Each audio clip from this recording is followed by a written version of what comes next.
What's going on, my brother? What's shaking? Oh, nothing but my ass. How you doing tonight? Oh, actually feeling better now that we're going live.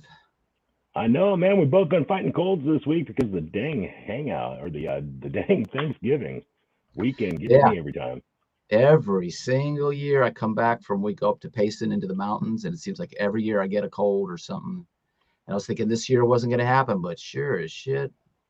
Oops, I wasn't supposed to say that, was I? Bleep. Maybe I should Sure have as fucking shit. What? into a new band and play bass in our All church. right. What's that? Based in a church. Somebody asking me how they transition into a new band. I guess you just go out and look for guys and just start doing it. Find people and jam with them. Hey, Sassy Bree. That's right. That's right. All right. Real quick, let's say a prayer. Our hearts go out to the folks affected to the school shooting that's taken place today in Michigan, where 3 souls lost their lives and many more injured. Hearts and prayers, and hope that healing comes quickly to that community. Ay. Dude, I'm so tired of that crap, man. Tired of it. Say Are you there, hello Robbo? to Dale and Cody and Veronica and Belinda and Sassy Bree and Mila. Just a Man, few of lay them I off can the cough medicine, bro. Who, me? Yeah. I'm That's what having I a need. one-sided conversation over here. Yeah, I know. I'm just a little bit out of it, but that's okay. I'm on it. Here we go. All right, let's Wow get me. it. Wow me. I see Brent down there. He's fixing his background, so I'm going to give him a second so he can feel comfortable. Take that last bite of dinner. I got you, brother. I got you down there. All right, folks. Obviously, we've been waiting a while for this show.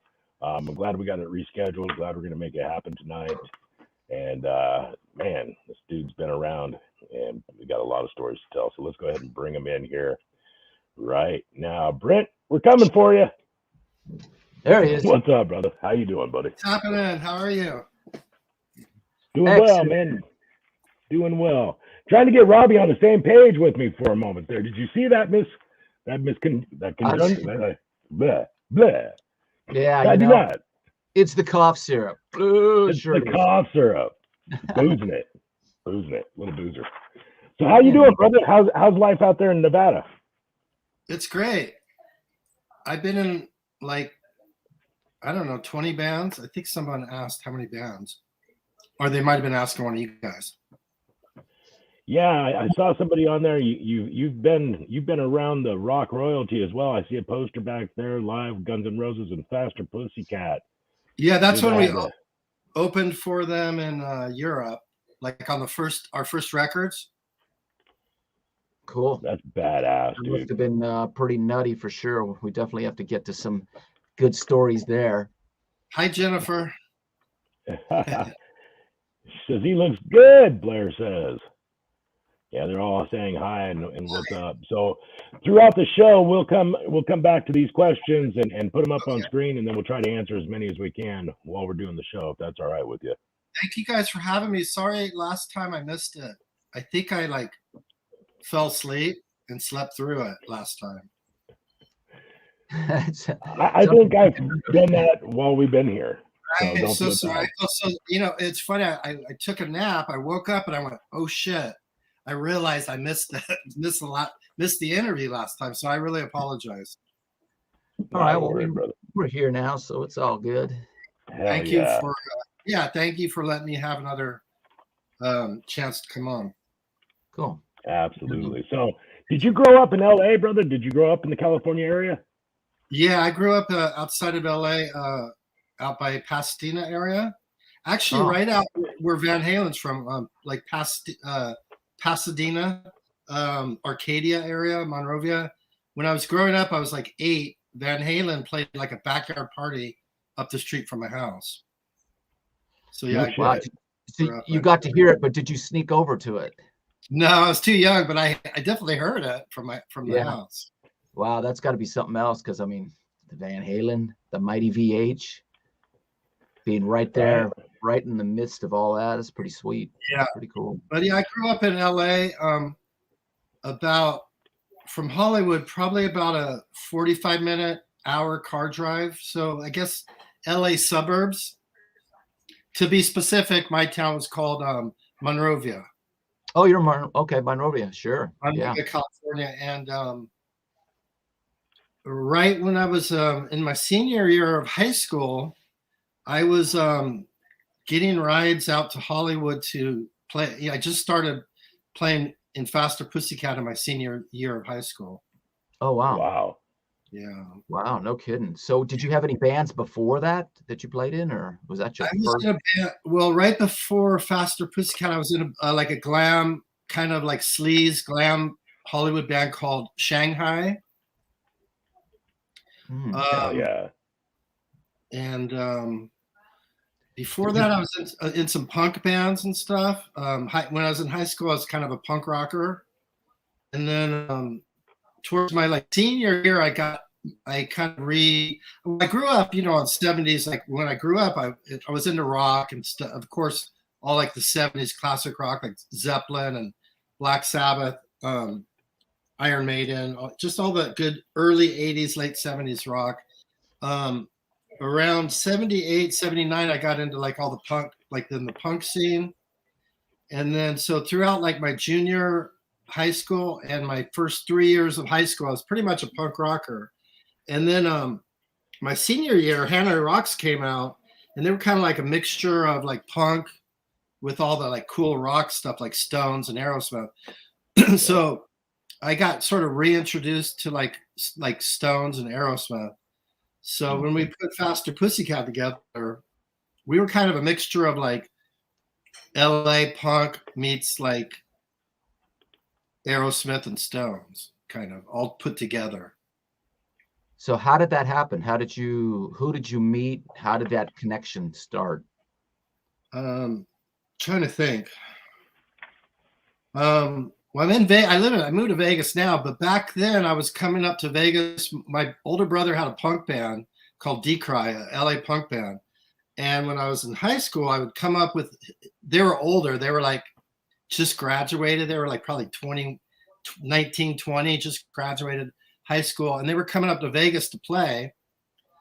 And I would, you know, get in the van with them and come up. And I had some friends up here, like a girlfriend who introduced me to Mark Michaels, our first drummer. And they knew Tammy already too before I did. So they introduced me to Mark, and they introduced me to Tammy, and they said, "Hey, we have this friend named Tammy. He's putting a band together. We think you should meet him or talk to him." So I called Tammy on the phone. They gave me his number, and he said, "I'm doing lights down at the Troubadour in Hollywood." He goes, "Come down." It was like a Friday night. He goes, "Just come down. I'll put you on the guest list. Come down." And I remember the first time I went down into Hollywood, and I went into the Troubadour, and I saw him crossing the stage. I go, "Oh, that must be Tammy." And I thought he looked so weird because he had this blonde hair, but he had these big, dark, bushy, like black eyebrows. So he looked kind of like a Oscar the Grouch or something, like with a blonde wig on. You know, so he looked really funny. I thought he looked really funny and weird, but he was cool, and we kind of hit it off. I hang out with him, and we went out for drinks, hung out with girls afterwards, and I went to his apartment. And we started writing right away, like the first couple songs off the first record. Like I Had No Room for Emotion, the music, and he started writing the lyrics to that. But yeah, I'm trying to think. Cat House, we were working on that. I mean, we started working on stuff right away. We both had kind of ideas of some songs that we'd been working on. We just started putting stuff together really quick. Now, what year was this? This is 85, I think. 85? Okay. Yeah. Wow. I mean, probably the end of 85. So when we were together, we were probably playing the club in 86. And I think our first record came out around 87. Look at these young guys here, man, ready to tear up the world. Look at that, Robbie. Yeah, that's like 80. That's probably 86 right there, 87. Man, got the world by the balls right there, brother. Heck yeah. All right, so we've got some questions here real quick. Jennifer Berner wants to know what it was like for Faster Pussycat to be in the movie Decline of Western Civilization. Well, when we filmed it, we got signed and we went on tour, and we were out on tour for about a year away from Hollywood. And we were playing, like, when we were in Hollywood, before we went on tour, we were playing like twice a month. So people kind of got used to seeing us in the clubs before we were signed. But when we got signed, we went out and we worked like straight for a year. And so when we came back, what was cool is while we were on a tour, we had a couple videos released, and then we were in magazines and stuff. So when we came back, it was like we went away just like kind of like local heroes, and we kind of came back after that year kind of like international rock stars. So, and even Ricky in the movie goes, these guys went away and came back, rock stars. So it was really cool because when we came back, we'd go into the clubs, and it was just like, the people at the clubs would recognize us, and just like front of the line. And it was pretty crazy. It's just people, you get spoiled. People just treat you like royalty kind of. So we made the movie, and then they had the premiere in Hollywood, and they had a red carpet. And that was really weird, walking down the red carpet and having like paparazzi taking photos and stuff. It was unbelievable. It was like all of a sudden I went from just like, within about 8 months, I went from just like a high school kid that graduated as a high school punk rocker to like, like a international rock star in like the span of like probably 9 months or so, 10 months. I mean, wow. It was crazy. It was like, so we only played like 3 or 4 months, I think, before we got signed. Oh, that's pretty amazing. Who were you signed to? Elektra Records. With Elektra. Okay. And they had Motley Crue. They had Motley Crue, and they had Metallica. A bunch of other bands. I mean, they had so many great bands from the past too, like the Eagles and the Doors. I mean, that was like their old. Right. They had really awesome. Like I said, being on a label with Motley Crue was awesome. It helped us get to open. Helped us get to open for them. But yeah, so when we back to the Decline, walking in on a red carpet, and then sitting down, and then seeing yourself on a big screen. And everybody in the audience was pretty much like local people, Hollywood people, whether it was press or like other bands, or even like some rock. Kiss was in the audience, and Aerosmith guys, and a lot of like local bands. But when our part came on, we got a lot of laughs and a big applause in the audience. Where some other bands got kind of booed or hissed. I mean, we got a huge, and so it felt really good that, like, I thought our part came off really well in the movie, where I was surprised where like Kiss guys came off kind of, one guy's walking around a lingerie store, and the other guy's sitting, like Paul Stanley's like in bed with with like 8 girls, and you knew it was just set up and not real at all. It was just looked really fake and like really stupid. Like, why is Gene Simmons in a lingerie store, and why are there girls like halfway naked, like just shopping for lingerie around him? It was so set up. It just looked really retarded and lame, So I thought our part came off. I mean, we were just playing in it, and then we were interviewed by the bar, and we were having fun, but they were making fun of me, cracking jokes and stuff. And what'd they say? They said, "Oh, we got signed because I blew the A&R guy or something." And I was like, "Oh, so funny." But yeah, our part, like, it came off really good. So I felt really great because other bands, I mean, like the band that was playing Gazzari's Odin, you had Bill Gazzari. It just looked really cheesy. Odin, this 80-year-old guy, like Odin. They're going to be huge rocks. And Another thing that a lot of bands were in there going, we're going to be huge rock stars, and some of them never did anything. And at least we got to go on and make videos and tour, do some big tours and stuff. So, yeah. Hell yeah, man. Hey, Robert Lawless wants to know how you guys came up with the name Faster Pussycat. It was actually Faster Pussycat Kill Kill. I might have a movie poster. Hold on 1 second. Let me grab it. Cool. Right on. Can you hear me?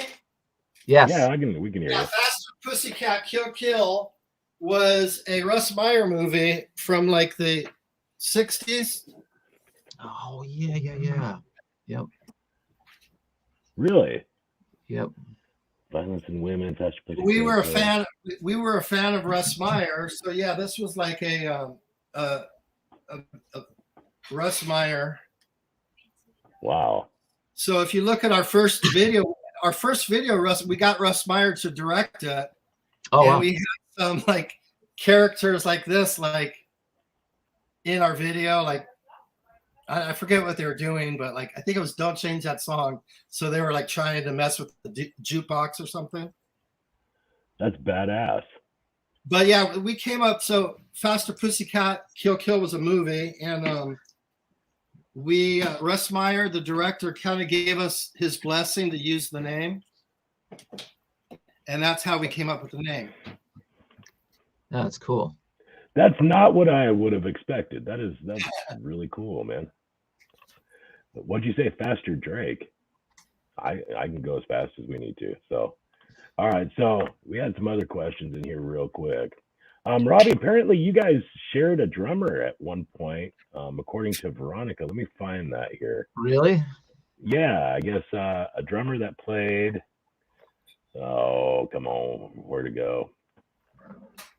Sorry for taking up some time here. I don't know. It's lost. There it is. Brent's drummer from the Alley Cats. Stephen Mills. Stephen Mills, yeah. Oh. Okay. So you guys have that connection there. Great drummer. Yeah, Steven's in North Carolina right now. He is? I guess he moved there because of COVID, I guess. I just talked to him about 3 days ago. Oh, wow. And I was like, wait a minute, you're in North Carolina? What? Okay. Yeah, but I think COVID is everywhere, isn't it? Well, yes. But a lot of people in LA moved out of LA. But I don't think you could move away from it. You know what I mean? It's pretty much. That's a good point. But I think that's what it is. A lot of people go back to where they came from COVID. You know what I mean? That's saying they got a cold down there. I'm moving away because I don't want to catch a cold. It's like, well, right. Even though I'm not comparing it to a regular cold, it's a very severe cold, but yeah. No, I got you. And it's a good point. But I think for a lot of guys, because it gets so expensive in California, if they were from somewhere else, they went back to their home. Well, yeah, that's a good reason to move from California, I think, because, it's crazy. I heard people have 2 jobs there and still have to sleep in their car. Yeah. Or share like a room with like one room with like 3 or 4 bunk beds in there and like crazy. It's crazy. So that's not normal? I just thought that's normal. It's getting that way out here too, trust me. Texas well, you're going to get everybody moved from California to Texas, and they're going to turn it into California. Yeah, over my dead body, brother. We're going to fight, brother.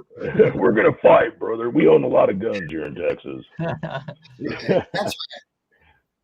So, brothers, let's go back a little bit further. You formed a band called Deluxe back in 1994. Let's talk about that a little bit. Oh, yeah. Well, let me think. Okay, 94. Faster Pussycat, I think, played our last show in Japan.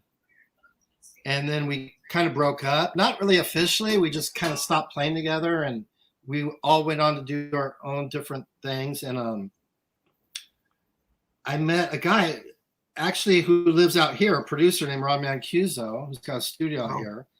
Yep. And at their studio, they make stuff like they recorded like Five Finger Death Punch and a lot of other bands out here. But anyways, yeah, I was working with him, and he introduced me to a singer, and we started a band. We did some shows. That was probably only probably 94 to 95, about a year maybe. But it was a little still before the internet, so it was kind of hard to I wish the internet was going, because we could have been a lot bigger, but it was before the internet, so it was really hard to, unless you had a big record company at the time, it was really hard to get promotion and get known. Yeah. Right. True. Yeah. Speaking of Texas, Eric Stacy of Faster Pussycat, he just moved to Dallas. So yeah, that's a beautiful. If you guys are in Texas, you got to look him up, Eric Stacy. Now, I want to go back before that, because you said you toured with Crue and with Guns&Roses. We got to hear about both of those. There's got to be some debauchery that you got to share. Let me just. Well, our very first tour was with Ace Frehley and Y&T. Oh. And then from there we went out with David Lee Roth on the Skyscraper. Who was? Oh, the Skyscraper. So yeah, he in the band he had Steve Vai was in playing with David Lee Roth. Yep. Right. From there we went to Europe with Guns N' Roses. Oh, okay. We got to hear about that. Yeah, we came back. We got on the Whitesnake tour. Oh. Then we got on 2 different Kiss tours, Hot in the Shade and what was the other one? Hot in the Shade and anyways, we did 2 of them. I forget what the second one was. I think it was like a Hot in the Shade was like a Sphinx or something, and then the other one was like I think like Statue of Liberty with half the face with like skull showing or something. I think. Right. But in the Kiss tour, we're one of the bands who actually toured with Kiss the most. We're one of like the top 5 bands who've toured with Kiss the most. So the movie Dirt painted a scene for. Yeah, so then we got, I think it was second record, we toured with Motorhead and Alice Cooper. And then we got on tour with Motley Crue. We toured with Ozzy, we did the Revenge Tour, Kiss Revenge Tour. So we did Hot in the Shade, we did Revenge Tour. Cool. The Ozzy, who was in the band with Ozzy for that tour? Zach Wilde. It was Zach. Okay. Yeah, Zach and I forget who else was playing on that tour. We did it was funny though, that on that tour, that was probably like 30, I don't know, almost 30 years ago or something. But that tour was called No More Tours Tour, and that was supposed to be his last tour. Yeah. And he's like toured like 20 times since probably. Well, it's just like Kiss. Their farewell tour started in what, 98? I went to see that final tour. When bands do that, it's one of my pet peeves. Like when bands say they're doing their last tour, I always think it's a money grab, and it's like a way to marketing ploy. But it's cheating the fans. I mean, if you're telling the fans it's your last tour, and then they crank up the price. So really, to me, it's ripping off fans. Like you're overcharging for your final tour, and it's not your final tour. So it's like Motley Crue did that, and I told people, I'm like, if you think this is Motley's last tour, I got a bridge to sell you. Right. And the thing that pisses me off the most about it is then they don't even rehearse. They overcharge, tell people it's their last tour, and they don't even rehearse. And then like I was in Vegas, I went to the Hard Rock, to the Joint, and I go in to see Motley Crue, and it's like none of them are near a microphone. Vince Neil's barely singing anything. Like the choruses, he's pointing out his mic to the crowd. Nikki Sixx's mic is swinging, not even near, like up swinging. Tommy Lee's like upside down, and it's like all these vocals are coming out, and it's like they're playing the track. So I'm like, if I want to hear like I could go to karaoke and punch in a Motley Crue song. You know what I mean? If I want to hear it like recorded, I could just go listen to the recording. Why am I going to a concert and hearing all these vocals coming out of the mic, like the speakers, and it's like girls' voices are coming out, like here's the one to call Dr. Feel Good, and it's like nobody's near a mic and there's no girls on stage. So it's like, what the hell am I? What am I watching? You know what I mean? Why is this worth like the money that they're charging? So now, on the other hand, like a couple months or maybe a year later, I went to see Def Leppard, and it was you could tell they rehearsed. They didn't say it's their last tour, and you could see what you heard was they were singing out. They were singing in the mics, and what you heard was coming from them, either playing it or out of their mouths. And it sounded so good, and you could tell that they rehearsed. And for me, it's like you could tell that they love Def Leppard loves what they're doing, and they're giving respect to their fans by rehearsing and playing well. For a band to go in and not rehearse, to me, it's just like it's kind of disrespectful, I think. And I hate to say that because I love Motley, and because of Motley, I've got a couple gold records. I mean, thanks to them, you know. So I have a love-hate. It's like when you see your brother or somebody you love getting drunk or like doing drugs or having a drug problem. You love them, but you're pissed off at them at the same time, and you want to see them do better, you know. So that's my Motley rant. And the only reason I say that is because I do love them, and I have a soft spot in my heart for Motley. So when I see them do that, it really pisses me off, you know.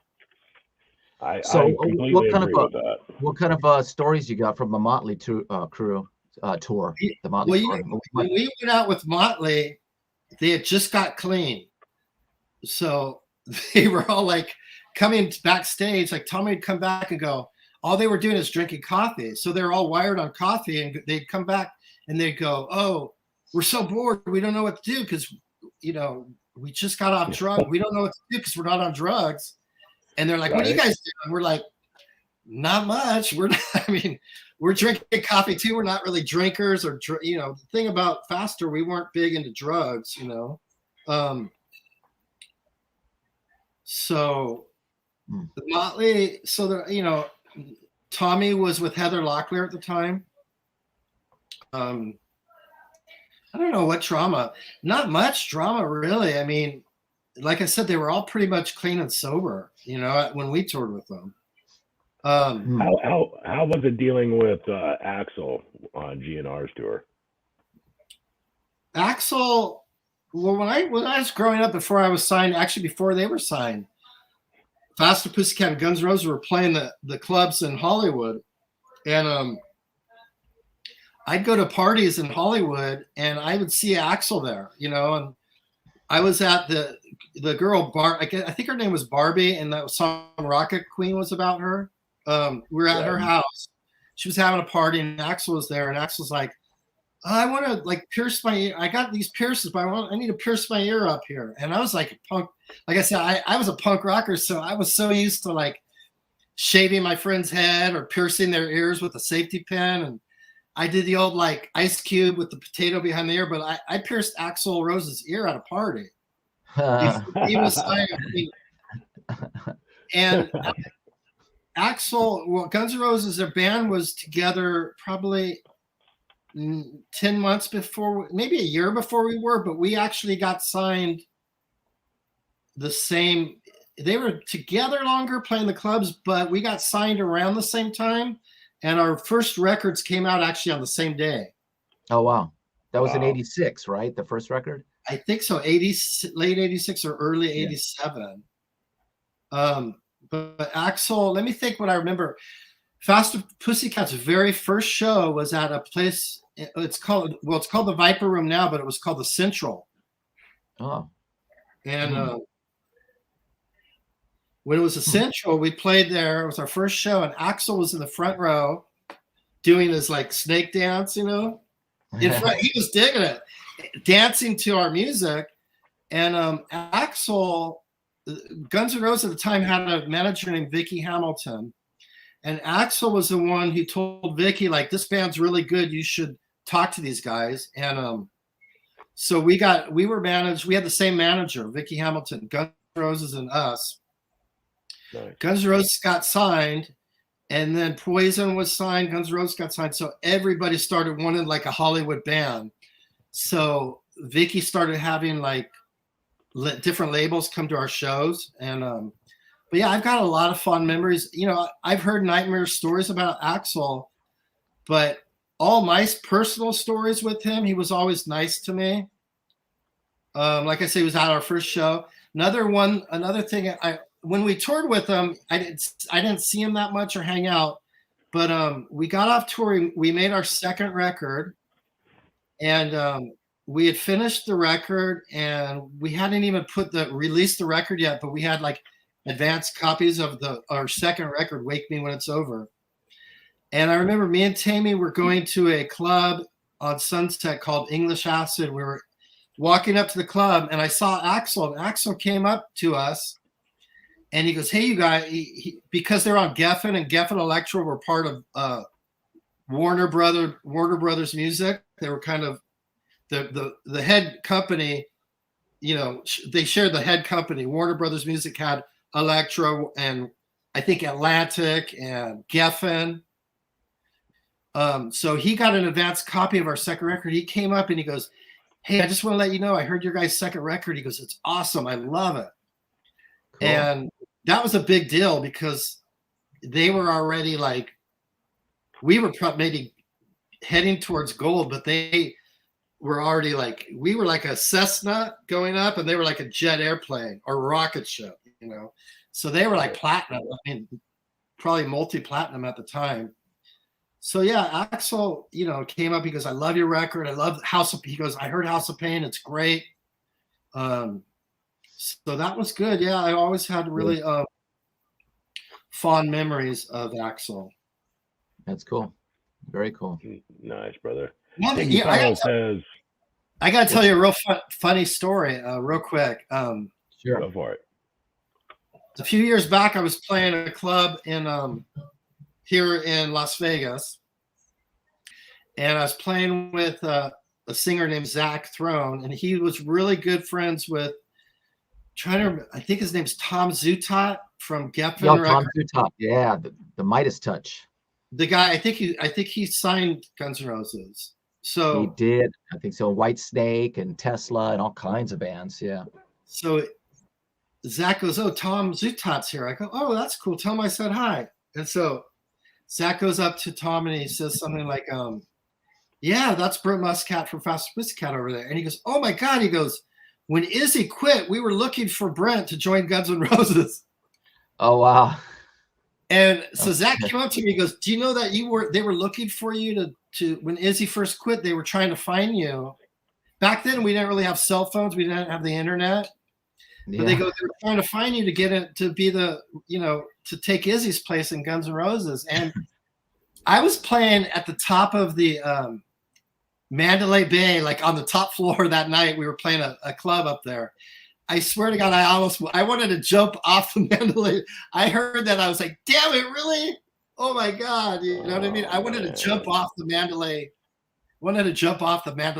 Casino Hotel, the top floor we were playing. I just was like, "Oh my God." But at the same time, it was really cool to hear that, you know, that like they ended up getting Gilby Clarke to replace Izzy. But I was one of the people they were looking for. So like, I probably just missed it by a little bit, you know? Damn. And the thing about that is like, if you're a member of Guns N' Roses, you pretty much are guaranteed, like Gilby's has made a career off being a member of Guns N' Roses. You know what I mean? Oh yeah. Oh yeah. Yeah. So it's kind of like, it would have been like hitting the lottery to be able to be in Guns N' Roses for a while, you know? Oh, big time. Absolutely. Absolutely. Quick question for you. Michael Lutz says, "How do you feel about Motley selling their catalog for $150 million after the whole fight to own their own art went down?" Well, 150 million, they probably have to split it, what, 4 or ways, plus maybe a manager gets a cut too. So 150 million split 4 ways is what? You're looking What is at that? what, 30, 40, 30, 40, oh no, yeah. 30, you're right, 35. about Probably after 35 minus taxes, 15, probably 20%. 37.50. probably after taxes, something like 30 million each, maybe 25 million. It sounds like sounds like a pretty good deal to me. Yeah. I don't know. Somebody said bad decision, but Yeah. I don't know. Sometimes when you sell your publishing like that, sometimes the deal could be a percentage of I don't know how much of a percentage. So if they got that much and only had to give up like half percentage of it, I don't know. I don't really know the deal, so I can't really comment on it. But I mean, you know, at their age, maybe it's a good deal. You know what I mean? You want the money now, you know. If you're looking to leave it to like your family or something and you got a bunch of kids, it might be better to hold on to it and like leave it in like some kind of estate for kids or something. I don't know. I don't think any of them were hurting for cash, man, and especially with this new tour that's been postponed and postponed and postponed that I have tickets to that are still postponed. Yeah. I mean, the guarantees are huge on that, so I don't think they're hurting. Who had the biggest influence on you musically? Char Allen wants to know.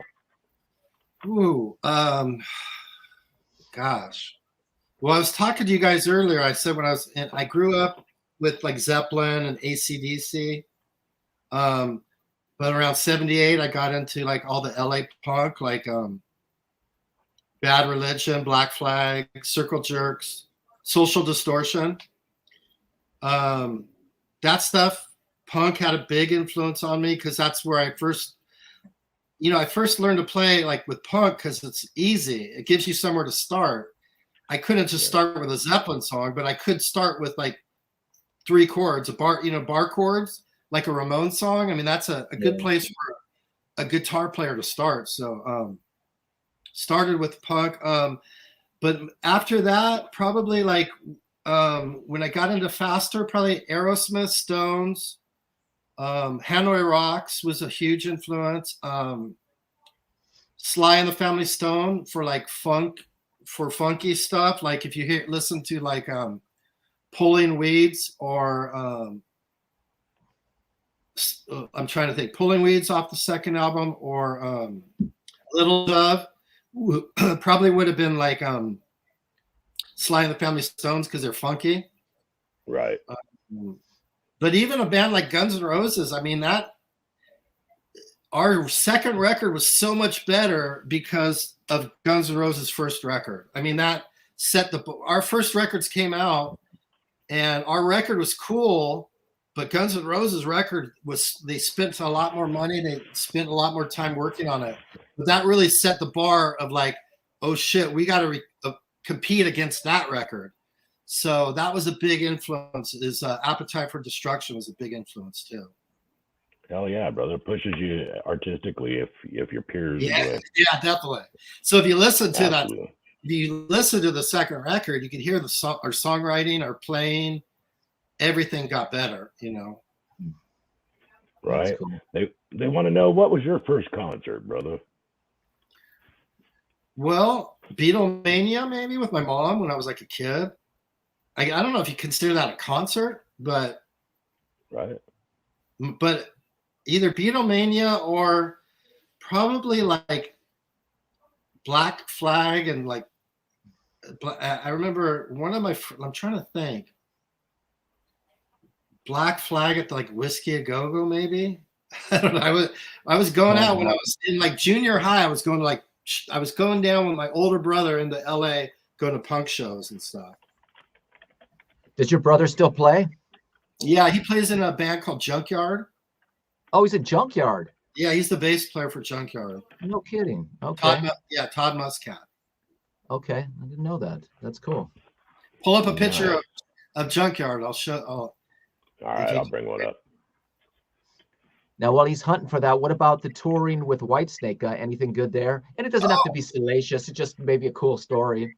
Well, a lot of the stories back then, I mean, are X-rated. So you know, a lot of the stuff we did back then, I would definitely be canceled for now. You know what I mean?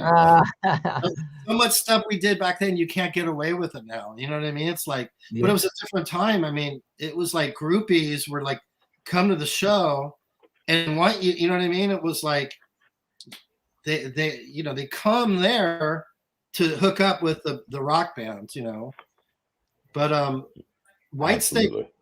Whitesnake, Adrian Vandenberg, and Steve Vai was in that band too. You know. Oh wow! I played with Steve Vai a couple tours. I played with Steve Vai when he was in David Lee Roth, and then I played with him when he was in Whitesnake. I think Adrian Vandenberg was in the band too, and Adrian Vandenberg gave me his PV guitar, so that was really cool. You know. Wow. Yeah, there's my brother on the. Far left, our left. No, with the glasses and hat. Okay. Oh yeah, brother. With it, yeah. So not the guy with the beard.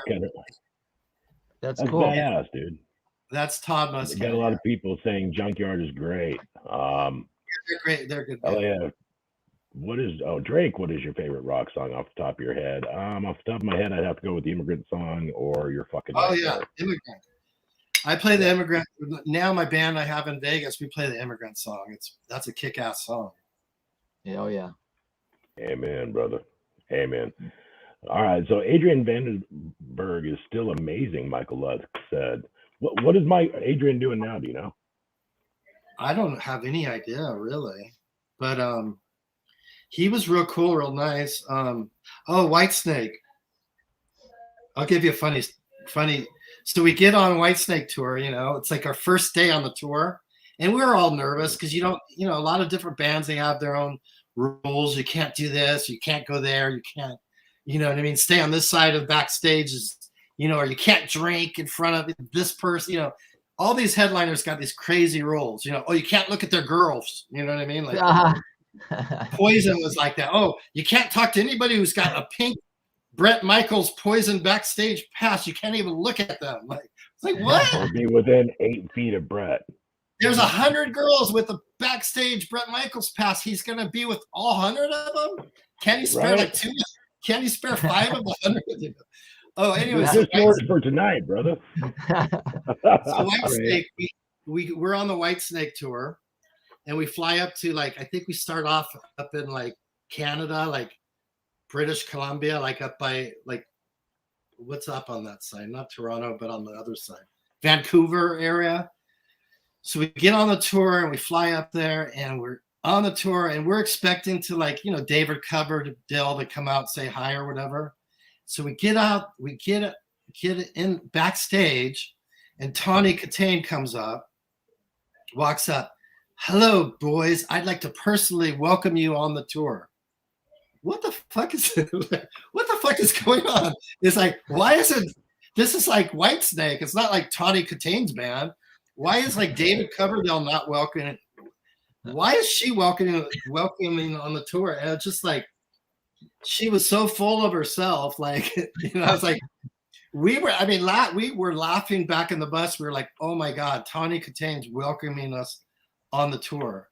And then when they play, she would sit on the side of the stage in a director's chair, and it said on the back of it said Miss Coverdale or something. And she would make sure that it was not just on the side, but it was on the side out enough where everybody could see her. And it was unbelievable. You know what I mean? It's I knew that was trouble. You could just from the first night of that tour, I knew she was trouble. You know, it's can you blame her though, brother? I guess, but it's she was a movie star. Why don't you just go back home and make movies? I mean, why do you have to be on your husband's stage? You know what I mean? In a director's chair where everybody could see it. It was just, it seemed very 80s and 90s. I don't think she was Yoko of the 80s and 90s. Come on now, Anita. She was close. we had Tawny on her show right before she passed away, and she was absolutely fabulous. she's She a was. nice. She is very a sweet. nice. She is a nice lady. God bless her heart. And she was nice then, but she was very self-absorbed. But she was younger. Maybe, I mean, I haven't talked to her. I didn't talk to her before she passed away. Bless her heart. So she, you know, we all, when we're younger, we're all a little different and probably self-absorbed. So I would say she was completely the opposite. She was very humble and very warm and giving. She was. so- She was very sweet. She was. she probably, I'm sure that she's probably grown up a bit. You know what I mean? Yeah, she has. So, But it's cool. It's cool to hear the stories. You know, it's good to hear. Yeah, stuff. hell yeah, man. Hell yeah. I mean, so but she I was like a rock star in her own right back in the day. I mean, every Yeah. young boy and desired that. It's true. And she cleaned David Coverdale's cupboards clean, man. I mean, she cleaned that guy out, spent his money like it was like.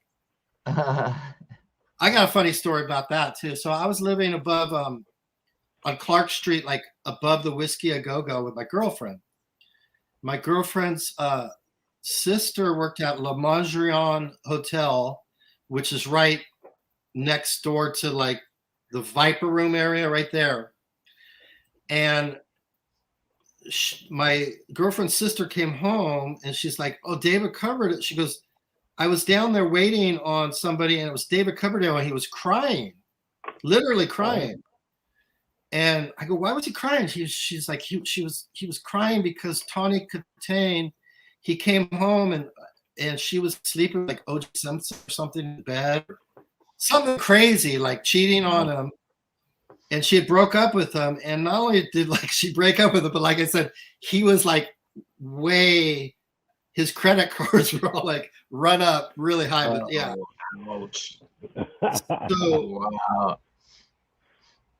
now, Well, like you I said, know, I don't mean I don't mean to that speak. kind of fire. I don't mean to speak ill to death. Tawny Katane Right. definitely had a couple different, let's just say she had a good side and probably her dark side too, like we all do. Oh, I'm Oh sure. yeah. I'm sure. Oh yeah. We've all got it. Absolutely. Yeah. One Like I said, of the that's when saddest. she was with him when she was young. So like I said, people grow up and change Right. a lot. And then sometimes Yeah. they don't. And Yeah. sometimes they don't, but I worked with so many of the 80s and 90s guys that were so full of themselves, man, and the women, you know what I mean? But the story of David Coverdale just crying over his eggs Benedict just was like, it was a good story. I had a billion. That's a picture I wish I had. What? Yeah, I have a billion story. I mean, billions and billions of stories. It's fun to think about a lot of stuff, you know. But Give us another. What about with yeah. Motorhead with Lemmy? Anything with Lemmy? A good Lemmy story was like, I had him up here in Vegas before he passed away. We had our band here in Vegas. We'd have special guests, so we'd fly in rock stars from all over the place. We had Jeff LaBar, God bless, who passed away. God bless his soul. We had the what was the drummer's name from Twisted Sister who passed away? Oh, so many of our guests that we had passed away, but we had Lemmy, and I was scared to see him kind of run, even though he was a guest of my band. I was going to jam with him. He kind of frightened me a little, intimidated me because when I was in Hollywood after Pussycat broke up, I was doing a nightclub in like Beverly Hills with like my roommate, and he heard I was doing like a club, and I guess he thought it was going to be like the Rainbow, like a rock club or something. And when I was doing this club, I was playing like a lot of funk music and stuff. I like funk music, and I didn't know that he didn't like it. But I remember he came up to me at the club. He's like, "What the fuck is this, mate? What kind of rubbish are you?" He gave me like an earful of like, I'm like, whoa! I just got scolded by Lemmy because I'm playing like, the Jackson 5 or something, But yeah, he totally scolded me. He was like unhappy with my choice of like songs that night. I was like, well, damn! All you would have to do is come up to me and request something. I would have played it for you. You don't have to scold me. But yeah, it was pretty funny. But Lemmy was a great guy, very approachable. Every time he'd be at the Rainbow, he'd always be on the like Pac-Man machine. Anybody could go up to him and talk to him, and he was a really cool guy. That's cool, man. Chad Hartstrone has a long question here for you. With all the disruption to the norm of our reality due to COVID, do you hold out any faith that music fans and the people like you to bring us the music will ever return to a place that reminds us to where we were pre-COVID? If you look at history, we've been through like pandemics before, you know. It's been a long time, but I mean, like 100 years ago, we went through what was it? Spanish flu. And we've been through, you know, we're going to come out of it eventually. And eventually enough people are going to get it, or eventually it's going to turn into an endemic, which is going to be, it's just going to, everybody's going to get it eventually. And we're going to be immune, or we're going to, I mean, I hate to say it, we're going to die, or we're going to live through it and be kind of immune. You know, whether immunity either through getting it or through vaccines or whatever, we're eventually all going to get it somehow. And we'll get through it. I mean, it's going to be a while. Well, yeah, AIDS, right? That's a, you know. That was the big scary thing back in the years. Well, AIDS, at least, yeah, they've got medicines where you can live now with it. But yeah, right. If you look through and history, eventually will with this. Well, if you look through history, usually pandemics last for 2 or 3 years. So, right. This is a virus, and it's like, you know, we have common colds that are also coronaviruses, but we've had immunity from them because we've had them probably for 60, 70 years. You know what I mean? Some of these colds, and we've gotten them when we're kids, and we've passed them on, and so we're all pretty much immune to these colds. So eventually coronavirus, I think, will be like that. And I have faith that I'm thinking by springtime, we should be pretty much, I think, out of it, you know, on our way out of it. So I think next summer is going to be a really good time for music and rock and stuff. But yeah, have faith. We're not going to be in a pandemic forever. You know, they don't work that way. They burn themselves out eventually. And eventually it's going to run out of people to infect, you know? Yeah, I think if you haven't had it, you have had it. I mean, it is what it is at this point. Yeah, I mean, and you know what? I had a cold like 2 weeks ago, and it could have been, I mean, some people get coronavirus and it's asymptomatic, means some people get it and you don't have many symptoms, you know? And I mean, I could have had it because, like I said, I had a cold and I felt real weird, but I'm like, you know, I got over it pretty quick, you know. I have some immunity. I got Pfizer vaccine like 6-7 months ago. So I have some immunity. So, but there's no, you know, the vaccines aren't perfect. You know, some people get it even if they're vaccinated, you know. It's not perfect, right? They're 90% effective. So you're still going to have 10% that are going to probably still, unfortunately, die. You know what I mean? You know, all you could do is the best you could do. I think all you could do is the best you could do with it. You know what I mean? And it's a drag. I don't like wearing a mask, but I do it because it's like, I don't want to get sick, you know? I always say, you know, I heard a saying wearing a mask is less traumatic than being on a ventilator in the hospital. You know what I mean? So, and in life, I think everything is kind of, the way I look at life is everything is kind of risk. It's like you're judging risks, you know? So, assessment. Yeah, it's a risk assessment. So, vaccine, you know, so you could get a vaccine, you know, vaccine, most of the time it's safe, but some people might have a bad reaction. It could hurt you. But when you look at the numbers, you would go, okay, probably one out of about 100,000 with the vaccine get hurt, but it's more like 1 out of 100 with COVID die. So it's a risk assessment. You know what I mean? I'm not going to tell anybody to I would just rather like go with the 1 out of 500,000 than the 1 in 100. You know what I mean? It's just a risk assessment, you know, and you just got to do the best you can do, you know. And I believe that we'll be out of it, you know. We'll be out of it by spring, I think, you know. Yeah.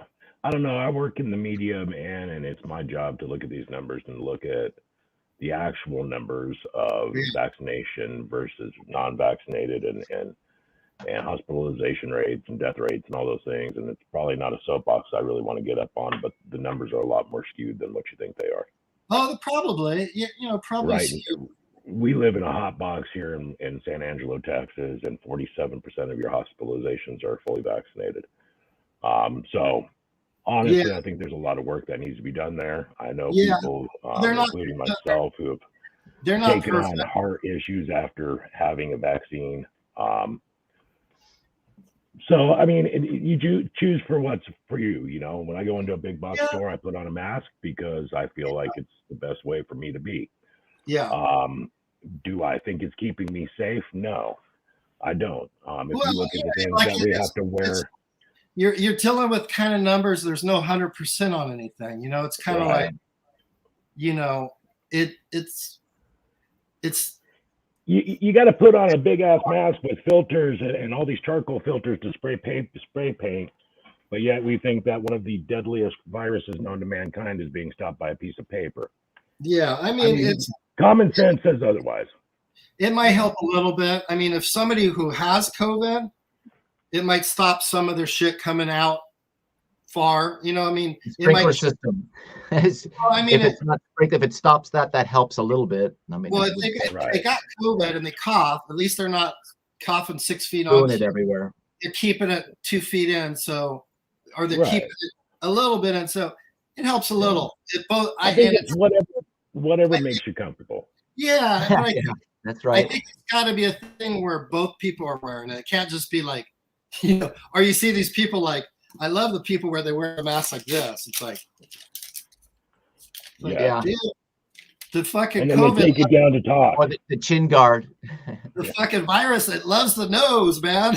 It gets in the nose. You gotta. It's like this is not going to protect you, or this is going to protect your chin. Your chin's going to be clean. You know what I mean? But it's like yeah, we'll be out of it. You know what I mean? And you know, we'll be out of it. And you know, things mutate all the time. So what happens too? Sometimes it mutates in a better way, where it mutates where it's less deadly.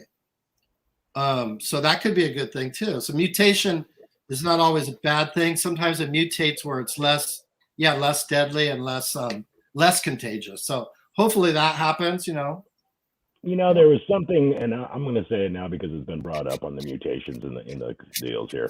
Yeah, I've got a couple buddies here that are fairly very prominent doctors in big hospitals and stuff, and one of them told me, as far as the mask is concerned, and not to be vulgar or anything like that, said, "Hey, can you smell a fart through it?" I said, "Yeah, I can." He says, "All right, then that's where the mask debate goes." He also tells me that you'd be a fool not to get the vaccine. Now, the other doctor tells me that if you put that junk in your body, you're an absolute moron, and you bought into big media and you bought into big pharma, and not to do it to yourself, because the variants that we're dealing with now are the variants that are the actual vaccine. So after everybody starts getting the first vaccine, we got Delta. Now we've got the new boosters and stuff. Now we got Omicron. If there's any truth to that when you're mutating the virus, the live virus, to do a vaccine, you're mutating it into a non-active virus, and then you're injecting it into somebody, why isn't there a waiting period or a hold period once you've been given that virus in a mutated form? And then you're not getting the mutated variant come around. You're not getting the whole virus. You're only getting the spike. You have the virus. The inside is like the thing that affects you, but the spike proteins on the outside of the virus are the keys to get in. So they're only giving you the spike part. They're not giving. It's almost like giving you the key, but they're not giving you the burglar. Right. So they got a key, but without the burglar, your house is not going to go up. So they only give you the spike part of the virus. They're not giving you the whole virus. So only just the spike part. The spike alone won't do anything to you. It might give you it could, with young gentlemen, give you myocarditis. There's a small percent of people that get myocarditis, which is swelling of the heart. Okay, but with that swelling of the heart, that resolves itself in about 2 or 3 days. And what they give you for that is ibuprofen. Now, if you get coronavirus, on the other hand, you could get myocarditis really bad where it stops your heart. So I guess it's all risk assessments. I'd rather have the myocarditis from the spike than the one from the coronavirus, because the one from the coronavirus tends to kill people more than the myocarditis, like I said, from just the spike alone. Getting the spike alone, the myocarditis is some kind of reaction, your immune system reacting, swelling your heart. But like I said, most people are not dying from that. That resolves itself in 3 days, and they take ibuprofen to get rid of it. Yeah, vitamin D. Lots of vitamin D. Yeah, vitamins help everything. I mean, lots of vitamin D.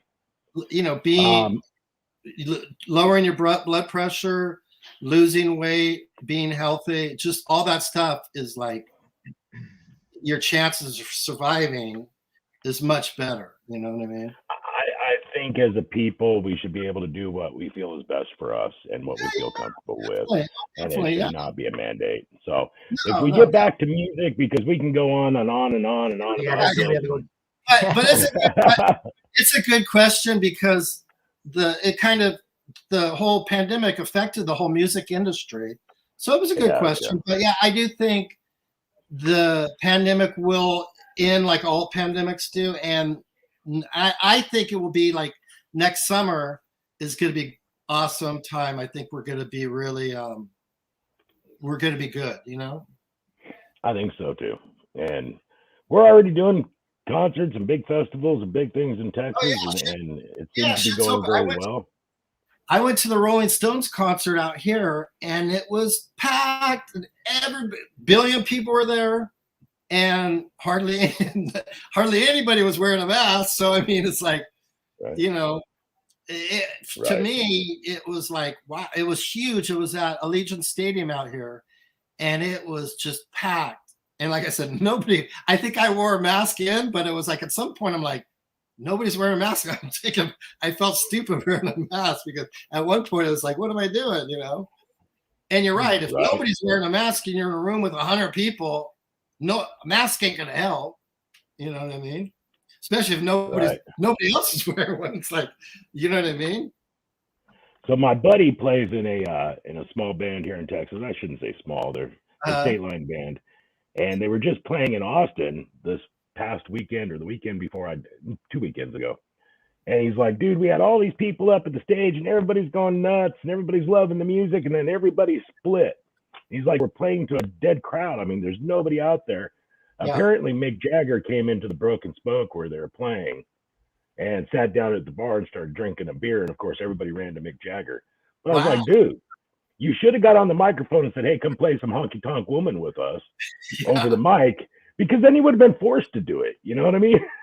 Yeah. So yeah, someone asked my first concert, I guess Beatlemania, and my last concert was the Rolling Stones at Allegiant Stadium. Nice, brother. It's been a long show of comments here, man. These guys are going nuts over here with questions. What was it like starting off Sin City Sinners? Sin City Sinners. Yeah. Sorry, I just had a glitch in my computer here going down. Yeah, Sin City Sinners. What was that like? I moved here 2004 to Vegas, like the end of 2004. So I came to Vegas, and I looked around. There's a billion casinos, and every casino has like a place to play in it. So I'm like, this is a perfect spot to create. There was no rock scene when I came here, but there were a lot of rockers here. So it was a perfect place I wanted to start a rock scene. So I started playing at this place called Dive Bar, and we would play. I actually modeled it, tried to model it. I was thinking about the Cat House in LA. We used to have the Cat House on Tuesday nights. So I said, I want to do Tuesday nights because nobody's doing anything on it. Nobody's doing anything on Tuesday nights. And all the casino, like the shows in town were like closed on Tuesday night. So they went dark. So all these musicians that were in town would come to the dive bar and like hang out and jam with us because it was like the only rock show in town. And we used to have people come up and jam. So it was like really an event. So it was cool. I feel like I kind of helped start a rock scene here in Vegas. And since I moved here, so many people have moved to Vegas, like rock and rollers have moved here. Sebastian Bach just recently moved here. Phil Lewis. I mean, so many different people have moved here. Yeah. Hell yeah, man. But it was great. What else was it like? I don't know. It was just fun. And we, the dive bar would give us money to fly in guests and pay them. So we started having we had like Lemmy from Motorhead, and we had Jeff LaBar from Cinderella, and we had East Bay Ray from the Dead Kennedys. We had one of the Go-Go's. We would have all kinds of crazy guests. We even had like Tiffany come and sing with us. Nice. Hell yeah. Hell yeah.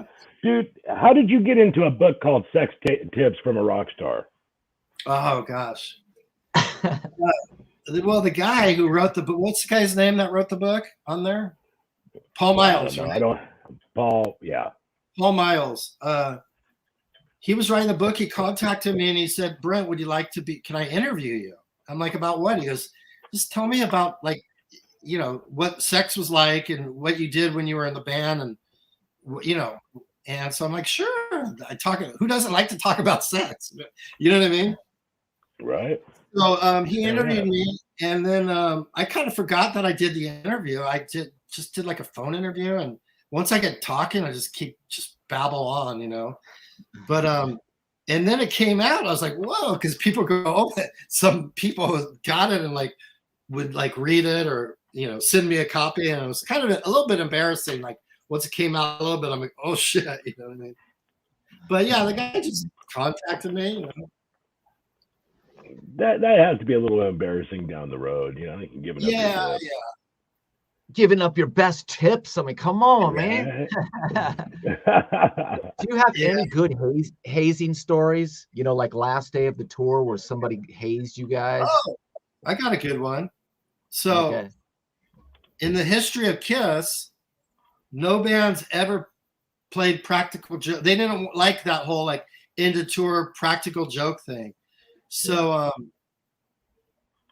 we were opening for Kiss, and we were in the middle, and the band opening for us, there's 3 bands. The very first band was Trickster. And I guess because we were fast to Pussycat, they took kitty litter. Guys in Trickster put kitty litter, a bunch of it, like this thick, in our backstage room, and it was just full of kitty litter. Oh, I thought it's kind of funny. We wouldn't have been mad. It was the last night of the tour. And I guess Paul Stanley walked by and saw it, and he made them go back in and clean it up before we got there. So if you can imagine kitty litter, this was the kind of kitty litter that was dusty too. There was dust everywhere.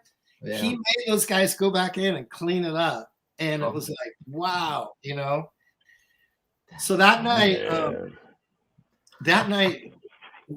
Kiss would have these girls get on stage. They had these couple girls, like strippers, traveling with them, and they'd get on stage and they get up and dance to one of the songs. You could actually, if you look on YouTube, you could see the video of us getting. So guys at Faster Pussycat, we got bikinis and stuff, and like girls' bikinis. And when the girls got up, we ran up and were dancing around in bikinis with Kiss, and they were fucking pissed. I mean, they were like, towards the audience, they smile. They're really professional. They're so professional.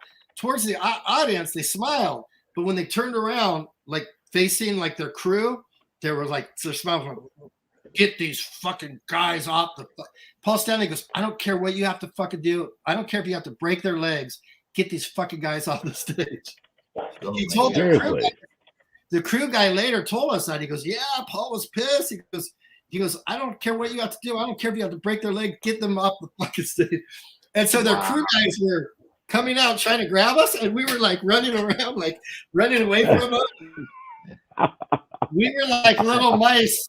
We were like little chickens. You know, if you try to chase a chicken, you know, get it, and the chicken's running around like the barnyard. We were like little chickens running away. They couldn't catch us. So we were like running in between, and I was up and like humping on Gene Simmons' leg, and like, oh Jesus. So we are the only to date. We are the only band who Faster Pussycat's the only band who's ever gotten on stage with Kiss and did that. And if you search, you can find that on YouTube somewhere. I saw it on there. I'll have to find it for sure. They don't have a sense of humor at all. That's funny. So let me guess, was that the last tour you did with them? Yeah. You were like, no more after this. Well, you know, right around that time, it was probably around 93, 92, 93. I don't know, but we were dropped. We got dropped. Nirvana came out. We were dropped anyway. So it was like, it would have, it was the last tour, not just with them, but I think it was the last tour for one of the last tours for Faster Pussycat, because we were like dropped because, like I said, every record company was dropping any LA bands. They were just signing anything from Seattle. Signing anything depressed. Yeah. Anything that was depressed. Yeah. Anything depressed. Yeah. Rafa wants to know if there'll ever be a Pussycat reunion. Well, Tammy does Faster Pussycat now, like his version, and I think he does it. He's the only original member, so he gets probably the lion's share of the money and pays those guys with like beer. Yeah, beer and popcorn and shit. I mean, he probably pays those guys literally with beer and like popcorn and like, hey, you guys are lucky you're out here on a tour bus and getting to be, you know, rock stars. So he pays them crap and then takes the lion's share of the money. So in order to get the original guys back, he would have to share, which there's not a lot of money. I make better money playing here in Vegas and it's not all about the money. We did do like we did that Cat House live. Like we got on stage with Tammy and we did like 3 or 4 songs, like the original members. And we did that for free because it's really not about the money. But I mean, in order to go out and really do like a real reunion, he would probably have to share the money a little bit, which I don't think, you know, he's probably not that interested in doing that, you know. Also, the guys he has in the band, since he's the boss and the only original member, they're kind of like yes men, you know what I mean? Like they're not going to argue with him or tell him. I mean, it's his way, you know. So I mean, he's kind of king of the road out there, you know. So it would be hard to do a reunion. I mean, also Faster Pussycat, I like to say we're kind of like we're not D-list, but we're kind of C-list. We're not. I mean, bands like Aerosmith and Stones are A-list. Right. Then I think your B-lists are like bands like Cinderella, maybe, or kind of like B-list. I think we're kind of, and C-list, I think you have like your Faster Pussycat, Ellie Guns. And then maybe D-list, you have like your Bang Tangos or like Pretty Boy Floyd.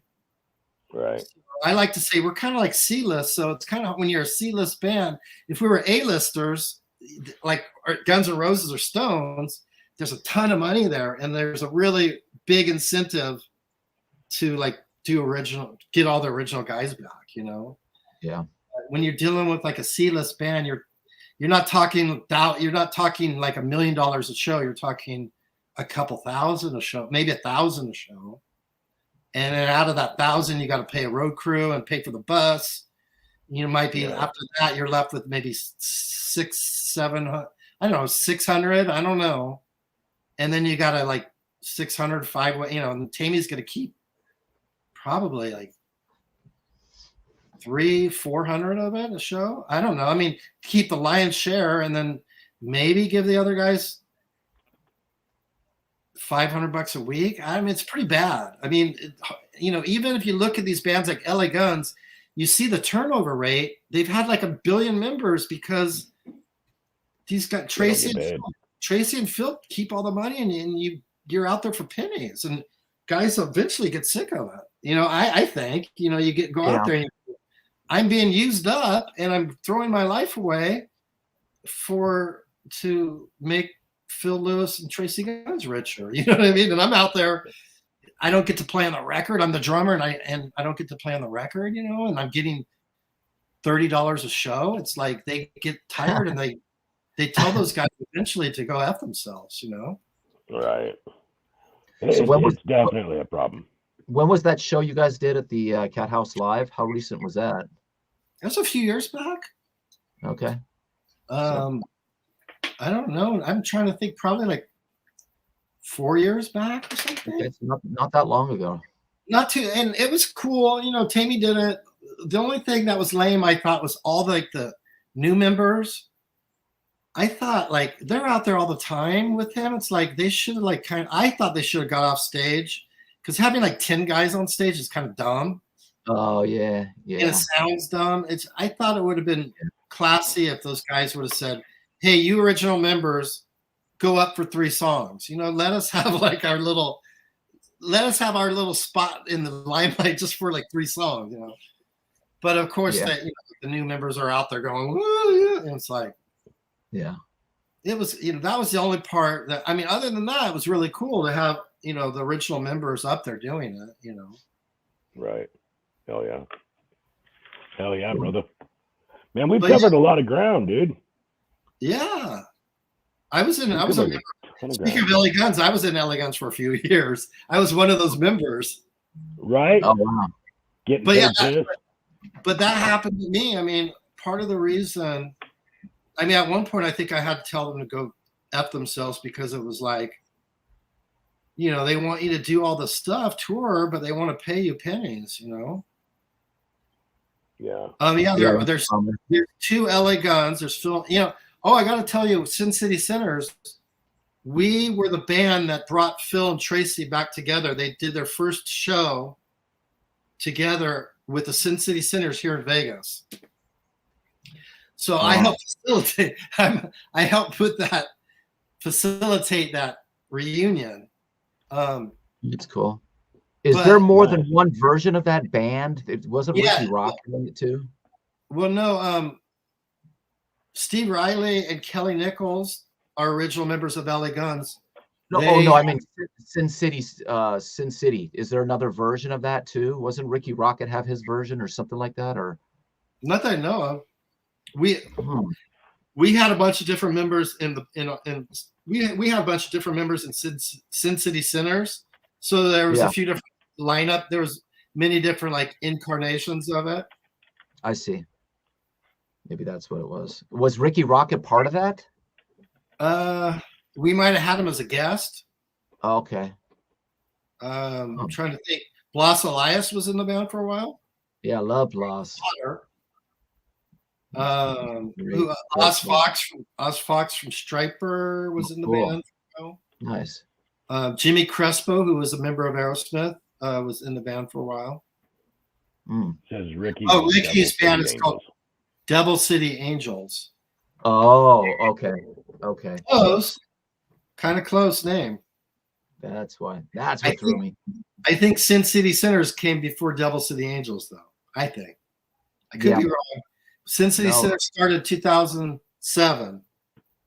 So I think we might have been, we had that name since 2007. Yeah, probably a few years before them for sure. Yeah.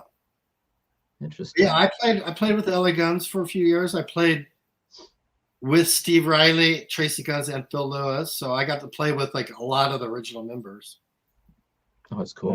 Now there's 2 versions of LA Guns. There's Steve Riley and Kelly Nichols version, which is they're actually pretty good. I actually like both bands, so it's kind of hard. And I'm friends with the guys in Steve Riley's version.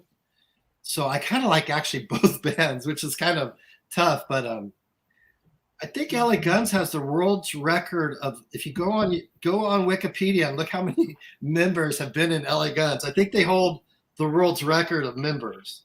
I really think they've had close to like 100 different members. Wow. Yeah, type in member list of Ellie Guns. See how many people come up. That's crazy. It's from what I'm saying right here, it's already over 60. That's a lot. Yeah, that is a lot. That's crazy. Probably more now, because I think recently the drummer from Phil and Tracy's version quit. And he's a great drummer. Scotty Coogan. Oh, Scotty Coogan. Oh, okay. Awesome drummer, but they didn't let him play on the record. So he was like, F you guys, I'm out of here. Why am I in this band if I can't play on the record? You know? Well, who played on the record then? I think Adam Hamilton, I played with Adam. Adam played with me, Tracy, Phil, and Steve Riley. He played bass. I was in the band with Adam for a while, but Adam's a producer now. Adam plays bass. He plays he's a he's really talented. I think he plays drums too. So I think he just recorded it and played all the drums. So. Oh, wow. And like I said, for those guys, if you could save, they would have had to pay Scotty Coogan. They were already paying Adam to produce it. So yeah. Adam probably did the drums basically for no extra charge. And for dude, I'm sorry, but Phil Lewis would cut your mom's throat for $100. You know what I mean? You know, seriously. I mean, I was friends with the guy, but the guy is just like, you know, to make an extra 100, screw you over big time, you know. That's funny. Wow. And like I said, it's not just me, but you could go through that list of 60 people, and I'm sure each one of them would have a good story to tell you. Yeah, Scott Coogan is playing with Steve Piercy right now. That's right. Oh, is he? Oh, okay. But let me see. Scott is with Steven, who has COVID, and the tour's okay. So the tour's been canceled. Yeah. Oh, shoot. So it's a tough time right now too, man. It is a tough time to be in one of those bands, because even on a good year, on a good time, you're not like in a band like Faster Pussycat, you're not making a ton of money if you're one of those members. Or Ellie Guns, you're lucky if you're one of those side guys. You're lucky to make $500 a week, maybe. Wow. Yeah, that's not worth it. But if you could imagine when COVID and they're only playing once a month, they're probably making more like 500 every 3 months. You know, I mean, so these guys, if you don't treat them right or you screw them over for anything, you're going to see these guys leaving, you know. So, yeah, it's crazy. As a promoter, I get emails that'll say, you know, hey, we're bringing, you know, so-and-so and so-and-so tour. You get, you know, bid now, blah, blah, blah. And then it'll be like, never mind. COVID canceled. Like, yeah. But my prediction, you heard it here first. Spring, April, shit's going to be going. Numbers are going to be going down. Summertime, they're going to be so low that it's going to be like seasonal flu low. You know, it's going to get down to where it's going to be that. And summertime, this summer is going to rock. I think you heard it here first. I think you're right. It's crazy, and even though national news is still pinging on it, I used to get 50 to 60 headliners a day for my show on the radio that dealt with numbers and this, that, and the other. And now I'm down to like 3. Yeah. You know, so it's definitely they're taking it off the table. But unless you're, you know, MSNBC, and that's all you have to focus on. So I knew this, you know, everything was going down, but I knew come wintertime, it's going to get bad, because that's colds and flus always get bad during winter. So I knew we're going to have a winter. This winter is probably going to get a little worse, but like I said, I think spring and summer is going to be a lot better, you know? Yeah. That's why I scream vitamin D, man. It's what the shortage is vitamin D. And I got to lose my pandemic pounds. I got to lose like 10 pounds. Oh, yeah. I gotta lower my blood pressure. That will help, you know. So, you know. Yeah. But You it's got to get good. a stent. It helps a lot, brother. Yeah, definitely. It But, bypasses the blood pressure issue. also, I mean, as time goes, they're going to get stuff that help. I mean, they're going to get stuff that they're going to have stuff where if you get sick, they'll just give you. They've already got a pill that you're going to take 2 pills a day. So I mean, as time goes on, they're going to get a lot of shit that it's going to, you know what I mean? It's just unfortunately before we get there, this winter, I think a lot of people are gonna probably get sick and stuff. But Yeah. I'm hopeful, and like I said, mark my words, this spring and summer is gonna rock. I think it's gonna be a lot better. Amen. Let's hope on that. Because shit doesn't, you look at history. I mean, every 100 years or so, we have a big thing. You know what I mean? And we get over it. You know what I mean? They don't last forever. Right. But I'm tired of it. Believe me, I'm tired of wearing the damn. I'm tired of wearing the mask. I'm like, when can I take this mask off? You know what I mean? So I yeah, just I have an attitude. I don't like being told what to do. I hear you. You mean your wife brother. doesn't tell you what to do? Dude, she always tells me what to do. Always, man. And I just act like I can't hear her. I hear I just you. gave away my secret. Yeah. All right, brother. Man, I appreciate you coming on here, man. Oh, thank you. Well, any last questions from any of the audience? I'd love to, answer a couple more. Brent, Good? they're saying thank you for the awesome stories. People are losing out on too much money, so COVID they'll have to drag it out some more. Yeah, I don't know about all that. It will be better. It's gonna get better, believe me. You know Byron Hontus, right? I know that name. Where do I know that name from? Oh, because he worked at Elektra, and I figured he did. He was a publicist and A&R guy. I figured maybe you knew him. Yeah, I think I do know that name from back then. Okay, we had him on our show a couple of weeks ago, and he mentioned a lot of the same names you did. So yeah, thank you, Jennifer, for having me. Thank you guys. Absolutely. Matthew wants to know: do you play Pearl drums? I have before. I'm a guitar player, but I had a Pearl drum kit, and I was play on those. Yeah, but I sold those back to what happened to Mark Michaels. On the beginning of the second record, when we went out on tour, he and Eric shipped Federal Express heroin to themselves on tour. Oh shoot! And it got intercepted. So when Mark went to the hotel to pick up his package of heroin, he was greeted by a few feds with firearms holding guns to his head, and he got arrested. Yeah. Don't ship drugs to yourself. That's a bad idea. Don't do drugs, kids, man. Yeah, that's a bad idea. Especially these days. You do this shit now, and it's laced with fentanyl, and it will kill you in a second, Yeah. Bad shit. I mean, you could think you're doing some aspirin or some pills, and if you get a fentanyl, you're fucking dead, so don't do it, and the only people that are getting rich from fentanyl is it's coming in from Mexico. So the people bring in from Mexico, the drug gangs, or the Chinese that are manufacturing it overseas. The fentanyl is being manufactured in China, shipped to Mexico, it's coming across the border. So the big deal, when they talk about the border crisis, the big deal they should be talking about is the fentanyl coming. It's not so much the people that are coming, it's the fentanyl that's coming over that's killing. I heard this year more people have OD'd than any other year. This year was really bad.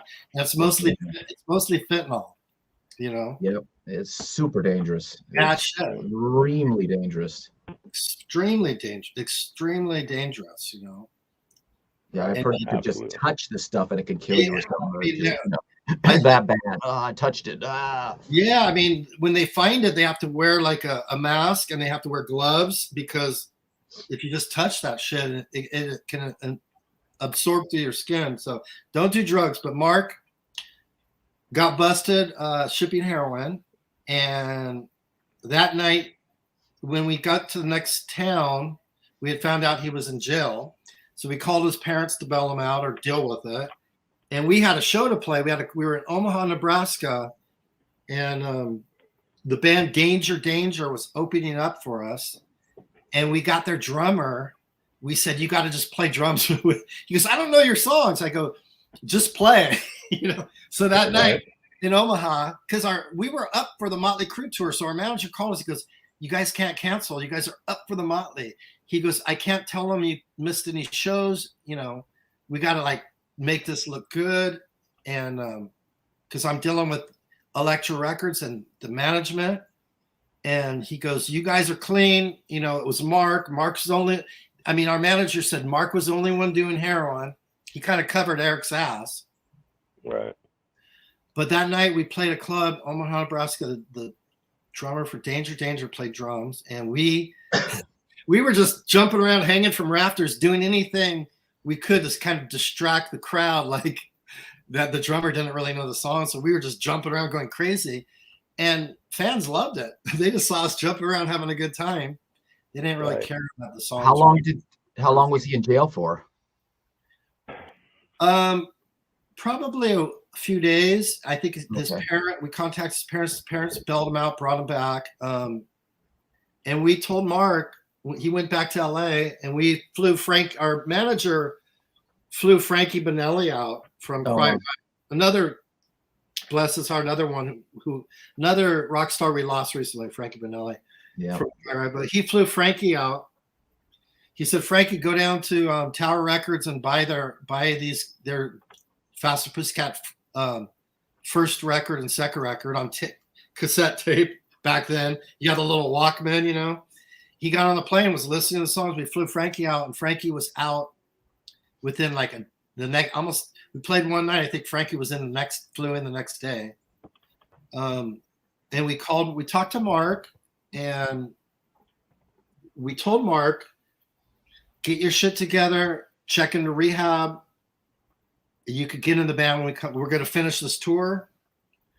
We're up for the Motley tour. Thank God we have Frankie." So, so Frankie Bonelli did the Motley Crue tour with us. Oh, wow. And that was good too, because Motley guys knew Frankie. They knew Quiet Riot. They knew us, and they knew Frankie. So it was good. Like they told the guys in Crue, they go, "Oh, they got Frankie Bonelli drumming. They haven't missed one show." But we told Mark you could get back in the band if you get your shit together. But Mark, instead of doing that, he went back to LA and just not only kept doing drugs, but just talked shit about us. And it was like, why are we getting that? We're not the ones who shipped the heroin. You know what I mean? Well, Eric was part of it, but still, it was kind of like, get your shit together, and you could be back in the band when we come back home. And so we loved Mark, and we, even after he did that, we were disappointed, but we didn't hate him, and we basically told him if he got his shit together, he could get back in the band. But he never did get his shit together, And he's been make him want it. Well, I mean, nobody knows where he is. Nobody can find him. He's been missing a long time. So I think he's another one that we lost, But he got real bad, though, where it was like drugs. I mean, he was like, went crazy. He didn't know. He was walking around LA one time asking where the Cat Club, he was asking where a New York club was, but he was on the streets of Hollywood. So he didn't know where he was. I think he might have even became homeless at some point. That sucks. He was out here in Vegas at some of his relatives' house, and they had came home, and he had smeared mustard and ketchup all over the walls of they were letting him stay there, and he took mustard and ketchup and spread it all over the wall. So he had kind of really drugs that really, I think, made him lose his mind,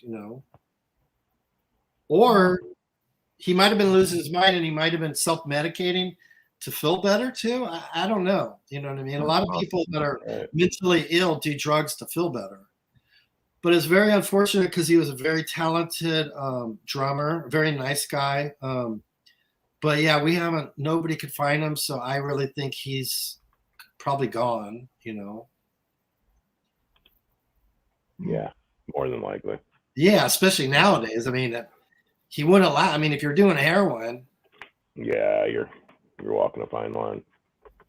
I mean, I made it through all the fast Pussycat years without doing drugs, and a few years back, I had some pain and some surgery stuff and some stuff going on, so I got on the opiate.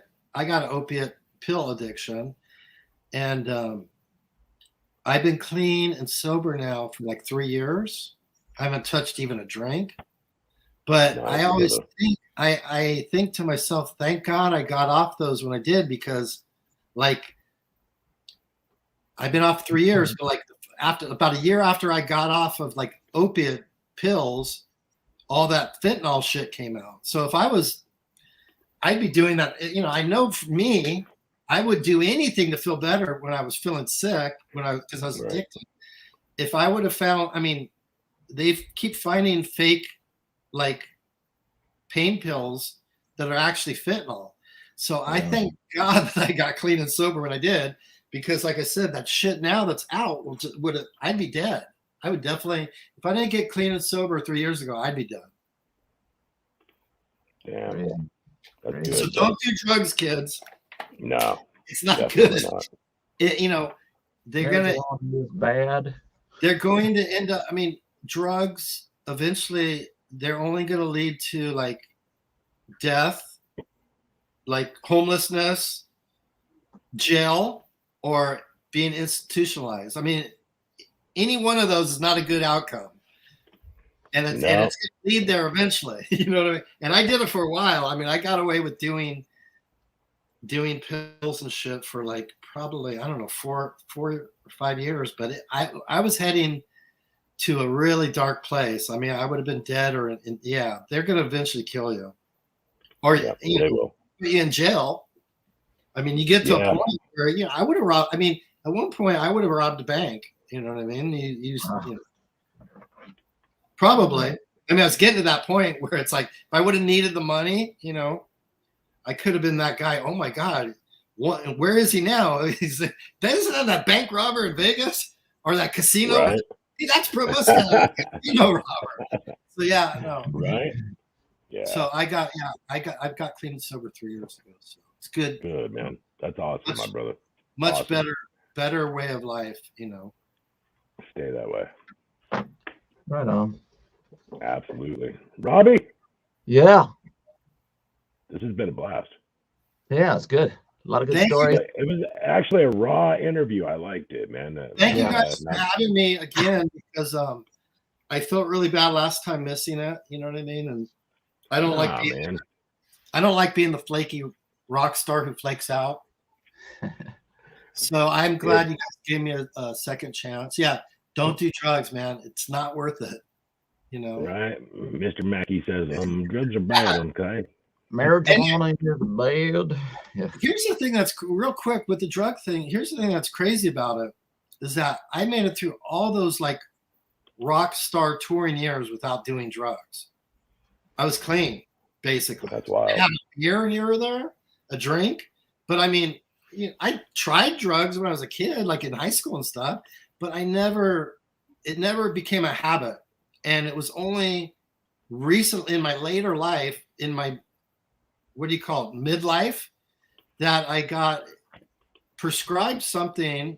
So I thought it was okay, because you get a prescription and you think it's okay, and you think, oh, it's okay. But you go, I like the way it feels. And you do a little bit. And then pretty soon you're, taking your wife's, your wife's pain medicine is missing. She's like, where'd my medicine go? Oh, sorry, I took it. And pretty soon you're buying it up from your friends. And you always are lying to yourself. You think you could quit anytime. But at some point you find yourself where you like, when you stop, you're just like, you feel like you're going to fucking die. Yeah. And you will do anything. At one point, you almost will do it. You'll steal, lie, cheat, sell everything you have to get it. And it got that bad where it was like, I'm going to fucking kill myself, or I'm going to kill someone else, or I'm going to fucking end up homeless. And you see people homeless, out on the street shooting heroin, are dead now. I mean, they get some fentanyl now and they're dead, Yeah. Yeah, I think we've all battled our demons. I had a speed and coke addiction for years that I've fought and have been clean from. So I think Well, all of us awesome. coming up through the industry and everybody's had their demons. Well, it's good. What I like about it is you can admit that, and I can admit that, and I think that gives other people hope because they see us and we go, "Hey, we were addicted at one time and we got clean. You could do it too." You know, the best thing if you can is just don't get on it in the first place. But if you're suffering with any kind of addiction, just know, get help. Don't be ashamed. Go get help. Join a program. 12-step programs help, and even if it doesn't work right away, just keep trying. The thing for me, it took a lot of trying before I actually got clean. There was a lot of trying and a lot of like relapsing, like going back on it, but it took a while to really put some time together where I can go, Yeah, it took me doing 6 years in prison to figure out that drugs were bad. So. It leads to death, homelessness, prisons, or like some kind of like mental institution, Yeah, it does, brother. It does. So, yeah, definitely avoid that path, man. One thing Rafa said, and I kind of chuckled when he said it, are groupies considered drugs? Well, I could say people do have sex. Sex can become an addiction. Sex while high is an addiction as well. Yeah, well, I mean, anything could become gambling. People lose all their money. Right. I live in Vegas, so lucky I've never really got into gambling heavy.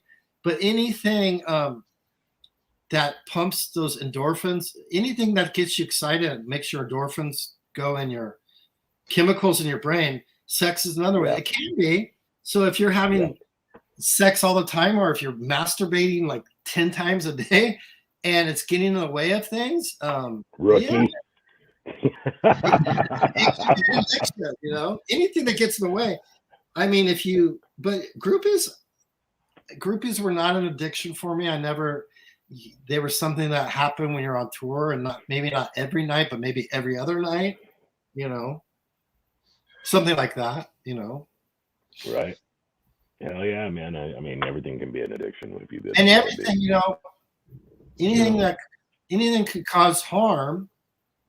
Could be overeating. I mean, if you're eating, could be an addiction. People are addicted to eating, and they get like, you see people that can't get out of bed, and they like sometimes they have to knock down a wall and get a crane to lift these people that are like 500 pounds out of bed. I mean, that's a food addiction. So anything. Yeah. And if you're having sex, all the time with different strangers, unprotected, that could cause you harm, right? I mean, you could get all sorts of probably venereal diseases. You could get gambling. You could lose all your money, Yeah, and you're right in the middle of all that right there in the Vegas area, man. Oh, well, I always said Vegas is not the place for anybody with any kind of like, you got like a drinking personality. Yeah, if you have an addictive personality, it's a hard place. Vegas tends to eat you up and spit you out, Yeah. It kind of magnifies any addiction you have. Vegas sort of magnifies it. Right. Absolutely. I was just there a couple months ago, and it tested the hell out of me, man. So I had to lock myself in the room. Believe me, it's been hard. I got clean and sober like 3 years ago, and one of my biggest struggles is I still go out and play. And when I go out and play, I'm playing bars where people are drinking. And I love beer. I love the taste of it. I like to drink it. So that's still a struggle for me. I still like oh damn, I want to have a beer so bad. But I think if I do, the only reason I don't do the beer, I never really had a drinking problem, so to speak. But I think if I drink, it's gonna lower I'm gonna get a little stupid, and I would have a tendency maybe to move to a little bit of the harder stuff, Right. So I just I don't mess with anything right now, Yeah. Best way to be. Yeah. Right on, my brother. Well, it's going to kick us off this broadcast because I only scheduled it for So it'll shut us down here in just a moment, but maybe we'll do something again in the future, my brother. Thank you guys for having me. Once again, I apologize for the first one, and I'd love to come on again. And I got a ton more stories, so anytime you guys want me, Cool. I'll come on Yeah, again. that'd be great. That'd be We'll great. do it again. Thanks, my brother. We appreciate you. Thanks. Got it. Thank you guys. Thank Cool. you. Right on, man. That was cool. That was real. Yeah, you got another week of some real stories. Pretty raw. Get some The truth raw telling. stuff. It's kind of cool. Kind of nice, man. I was getting tired of those glancy ass, glitzy stories, and everything was great, and nobody had any problems, and everybody was nice and friendly, and yeah, everybody wants to hear the real stuff. So, Yeah. I appreciate it when somebody opens up. That's cool, man. Yeah. All right, so who do we have next week, Robbie? Next week is Eddie Daly, Eddie Spaghetti from the Super Suckers. So anybody from Tucson might remember him because he played in Tucson bands as a kid and then ended up leaving and going to Seattle and making his way. So I kind of knew him a little bit in the day. It's been many, many years, so it'll be interesting. And I think a lot of people from Tucson might tune into that one. But I mean, really all over, people from all over who know him from, the Super Suckers. So, but I think especially the people from Tucson, because he wrote a bunch of songs about Santa Rita High School that he went to and 17 Poles, the party place. And so there'll be a lot of people who can relate to that era, that time. Hell yeah, man. Hell yeah. I've got a little trick up my sleeve. I'm not going to announce it yet, but I'm going to announce it here soon. Okay, cool. We got coming up. I haven't even told you about it yet. You haven't? So I haven't. Well, All right. Until next week, we love you, and we'll see you then. Cool.